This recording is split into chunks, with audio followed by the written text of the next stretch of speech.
It's Not Your Fault is a podcast for parents, caregivers, and young people navigating the world and its challenges. Here's your host, Brandon Jones. Greetings, everyone, and welcome back to another installment of It Is Not Your Fault, a teen mental health podcast. I'm your host, Brandon Jones. On today's episode, we're going to talk about screen time and teens. I know it's something that continues to be a focus on so many people's minds, parents, caregivers, youth workers, even teens themselves. What do we do with all this screen time, all this access, all this focus? And that's what we are going to focus on ourselves today. Now, this topic came by way of an article. As you all like to know, I like to find articles and read those things and share information with you that's being put out there, because typically with articles, folks are focusing on the current issues, the current concerns, the current things that are happening in the world of the young people today. And of course, screen time continues to be one of those issues and concerns that we all have. You know, I have children. They are all on screens. In fact, my 4-year-old got her first iPad. It was a very used iPad, but she got her first iPad for her birthday. That's what she asked for. That's all she wanted. She barely wanted a party. She wanted her own iPad. She didn't want to share with her parents, sharing the devices. She didn't want to share with her sister. She wanted her own iPad. So we bit the bullet and got her a nice little cheap used iPad. And she is like madly in love with it. But that she's 4, she's not a teen. But I also have a 12-year-old who's entering into those prime teen years, and soon to be teen. My 9-year-old, she'll be 10. She's getting into the teen space herself. 12-year-old has a cell phone, and she has an iPad as well as a Chromebook for school. And 9-year-old just has an iPad, and she just started using Chromebooks for her school as well. So they all have access to technology. And one of the concerns that I've had in my own home is around screen time and how to monitor it. Because I'm be honest with you, when they're at school, a lot of the schooling is through devices. Those Chromebooks are with them like cell phones are with most people. It's attached to the hip. It's almost, Wi-Fi connection and air are almost like the two things we need to survive in today's world. Like, you need to have internet access, you need to have oxygen in order to survive. And that's what we're dealing with and what we're seeing for a lot of young people today. And one of the things we try to focus on is making sure we minimize the screen time, encouraging them to have off screen time, engaging and going outside, things of that nature, because we know that it's important. We know that it's something that all young people need in order to prosper and to move forward. But it's hard to get away from those devices when every element of their life is connected to something online. If they want to know something, if they want to entertain themselves, if they want to problem solve or strategize, if they want to disconnect, quote unquote, a lot of times the first place we go to is online, and that's young people. So I came across this article that talked about screen time. The article was entitled "How Much Screen Time is Too Much for Preteens and Teenagers." And what they did in the article was they asked several different mental health providers what their suggestions and thoughts were. This article was encouraged and influenced by a CDC report that recently came out that revealed that nearly half of children ages 12 to 17 spend 4 or more hours a day on screens. Okay. 4 or more hours a day on screen. So almost half of children 12 to 17 spend on average 4 or more hours a day on screens. That's a lot of time. Now, they weren't factoring in school with this study. They were just talking about free time. So video games, being on social media, being online, being in chats, texting their friends, all that stuff. They didn't even factor in school. So honestly, it's probably more like 6 to 8 hours a day due to the level of engagement that we have in our schools. So we use technology to connect with young people, connect with their peers, entertain themselves, learn. Even now, they're starting to use it for their own mental and emotional health. Again, this is where we are today, is where they're leaning into the device to even help them through some of the emotions and some of the problems that they have going on. So Here are some key takeaways from the article, and then I'm going to give some suggestions on how do we combat this. This is not a new topic that we haven't covered here on the podcast, but there are new developments that come from this as we continue to move forward. And one of the things that I shared on one of the previous episodes was this thing called AI psychosis, and how the AI is being utilized to help people deal with their mental and emotional health, but it's also leading people to make some pretty dangerous choices in their lives as well. And I think that's one of those newer concerns that we have to pay attention to this issue. So even though we covered this before, we have to keep our ears and our eyes kind of on what's happening and evolving over time, because the stuff is just getting deeper and deeper, and it's getting more vast, and the technology is getting faster. And if we're not paying attention, we're going to miss our opportunity to really connect with young people. So the first highlight from the article that I think is important for us to understand is it's about balance. It's not just about the numbers. And what the article talked about here was it raises questions around limits, right? So what matters most in restricting hours, but how are screens being used? And they asked a few questions. They said, is the young person engaging in creative activities? Are they connected with friends? Are they researching school projects? Or are they, just doing endless scrolling, leaving them feeling anxious and irritable and isolated? And what the article was suggesting, and I agree with this, is that adults should focus less on punishment and more on guiding youth on how to be more intentional and balanced with their use online. You've heard me say similar things. It's like there's a balance. And the reason why I'm going the balance route, and I would encourage you to think about this as well, it's because the screens are part of everything. They're not going anywhere anytime soon. So if we can figure out a balance with that, that's what's going to be healthy. This is where I bite the bullet with my own 12-year-old. All her homework is through a screen. Sometimes she has some art projects and things, or maybe practice for band. But after that, everything's on a screen. So she'll be writing her paper or researching a project, and also having YouTube run on another tab, or have her headphones in, she's listening to music. So she's still engaged in the entertainment piece as she's learning.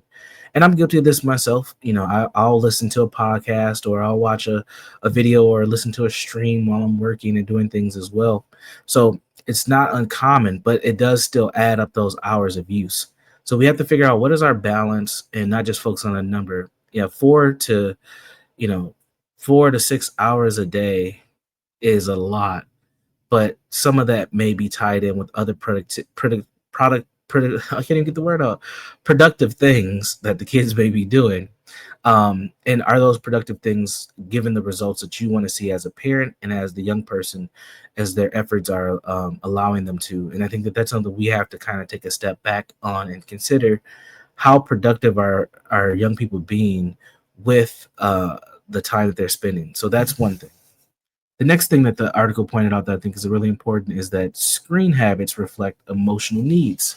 Screen habits affect emotional needs, reflect emotional needs. So when teens spend excessive time online, it's often a signal of a deeper need: belonging, validation, distraction from stress, or even escape from difficult things. Caregivers and youth workers should approach screen use with curiosity rather than with judgment.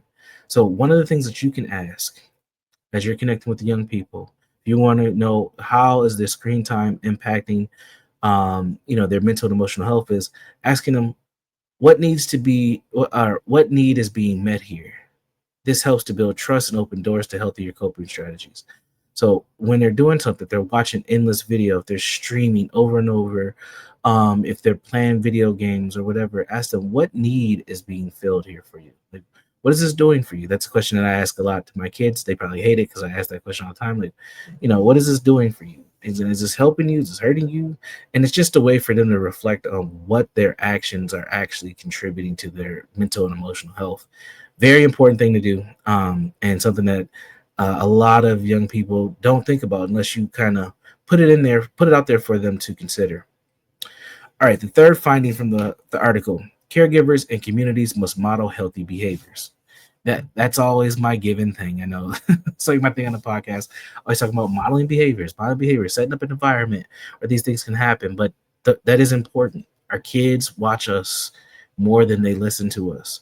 If we are telling them to do one thing and our actions are doing a separate thing, we will lose a lot of our kids. They don't want to see the hypocrisy. They don't want us to tell them how to be if we're not being that as well. We have to lead by example. And if you want your kids to do something that you're not doing, you have to do those things when it's out of sight, out of mind for them, unfortunately. Otherwise, they will follow suit. You are still an influencer in their life, and you still have a huge role in their worldview and how they see the world. And if you're preaching or explaining or encouraging one thing and your actions do a completely separate thing, unfortunately, a lot of young people will lose a lot of hope and faith in you, and they will move in a different direction. They will do what they want to do. See it with young people all the time. And it's more important than anywhere around your mental and emotional health. So kids watch how we engage with our devices as well. If you want them to unplug, we need to show that we have value in face-to-face conversations, we value our rest, and we value our presence. Families and programs can create tech-free zones like mealtime and group activities to reinforce that relationships matter. I believe that I've shared this in the past that um, for me, and I'm somebody who's tapped into devices pretty frequently. Most of my work involves some level of screen or engagement. But when my kids need something, I always make sure that I either put my screen to sleep, turn my phone over, close my laptop, and I turn towards them so our bodies are facing um, each other. And then I'll say, let me know what you need. With my 4-year-old, I usually get eye level with her. It might scare her to have my big head in her face all the time, but I always try to get to her level so she doesn't feel like this giant is looking down at me all the time. So I always get eye level her. If I'm sitting and she walks up, then we're eye level, or I'll crouch down to get eye level with her so she knows like you got my attention. I'm right here. Um, and your kids will say things about your devices as well. I've heard them say, well, why can't I do this when you have a laptop for work and you have a phone? And blah. Like, they will pick up on those things because they're watching what you're doing. And you have to lead by example. So definitely agree with the making sure that you're showing presence is important. And then device free zones, tech free zones are also important as well. Um, Now I'm not gonna lie. Sometimes I do allow devices for dinner. Sometimes that's their way of just kind of eating and zoning out. I'll allow that, but typically we'll do dinner collectively. We'll have conversation, but there are times where we do, especially on the weekend, sometimes where we do allow for devices during certain meals so that they can just kind of do their own thing, eat their food, and move on with the day. So you have to pick your spots, but I would not make it a regular habit of having devices at like dinner time or when there's group activities happening.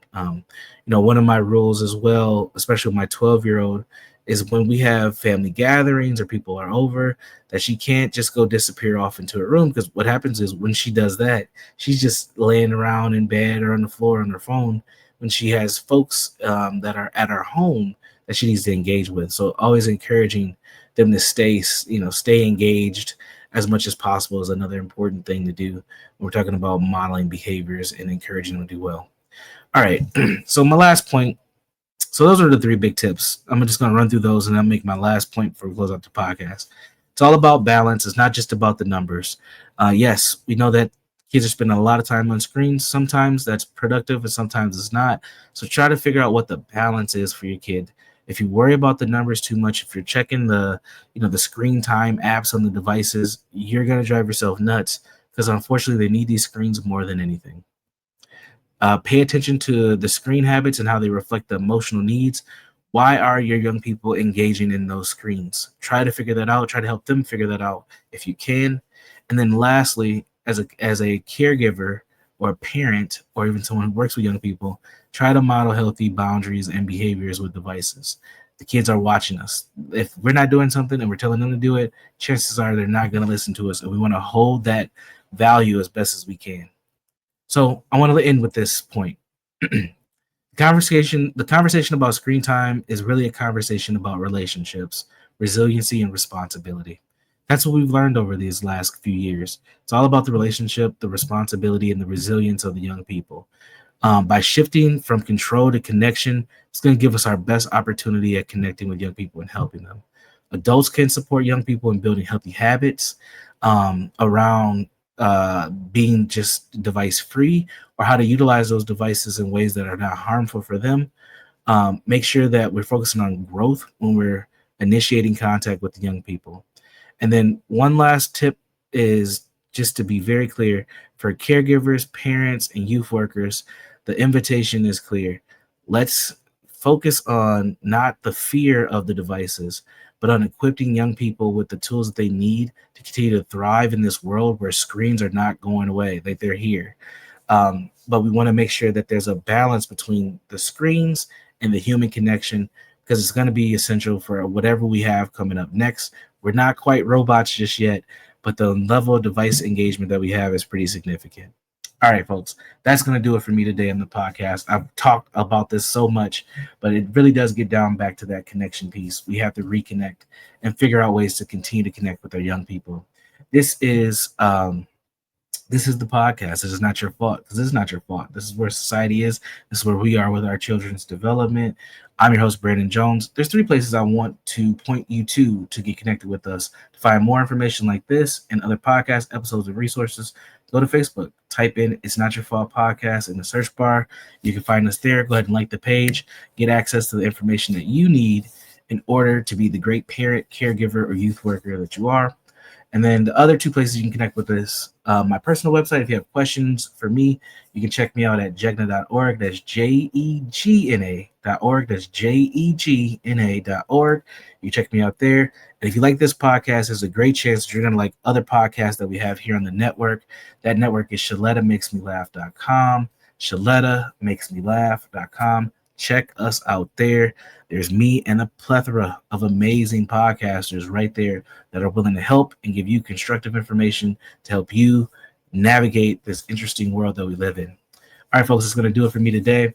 I want to encourage you all to be safe, be constructive, and be well, and we'll see you at the next episode. Thank you. To check out previous episodes of It's Not Your Fault, or to learn more about Brandon Jones, log on to ShalettaMakesMeLaugh.com. You know Shaletta makes you laugh, but did you know Shaletta Brundage can also make you think and boost your business? Media personality, activist, and comedian Shaletta Brundage founded Shaletta Makes Me Laugh to celebrate and share the best of Black culture. It's a podcasting platform. You can download 10 weekly podcasts hosted by African-American subject experts at ShalettaMakesMeLaugh.com or wherever you find your favorite podcasts. ShalettaMakesMeLaugh.com is also a production house, creating broadcast-quality commercial content. And Shaletta and her team of storytellers create powerful promotional campaigns to get businesses the brand awareness they're looking for. Some of Minnesota's top businesses trust Shaletta, and you can too. Get out the word about your events and products and get in front of communities of color with ShalettaMakesMeLaugh.com. She's got the power to help your business. When I walked across that stage at my high school graduation, I was excited, but confused about my next step. Then I walked through the doors at Doherty Family College. Doherty Family College is part of the University of St. Thomas. It's a 2-year college that lets you earn an associate's degree and puts you on a path to your bachelor's degree. Classes are small, so I have a personal relationship with professors committed to my success. Like the name says, they treat us like family. They call us scholars because they believe we could do anything we put our minds to. They set us up for excellence with free tutoring, and that's not the only thing that's free. Laptops, books, even breakfast and lunch, and bus fare. That's part of the package here at Doherty Family College. It's even free to apply. So do like I did. Go to dfc.stthomas.edu and set up a tour. We'd be excited to welcome you to our family here at Doherty Family College. To keep my home running smooth, I count on Xfinity Internet. With 99.9% reliability, we're all online at once. No slowdowns. The Xfinity app lets me manage our Wi-Fi and keep things secure. Xfinity makes it easy.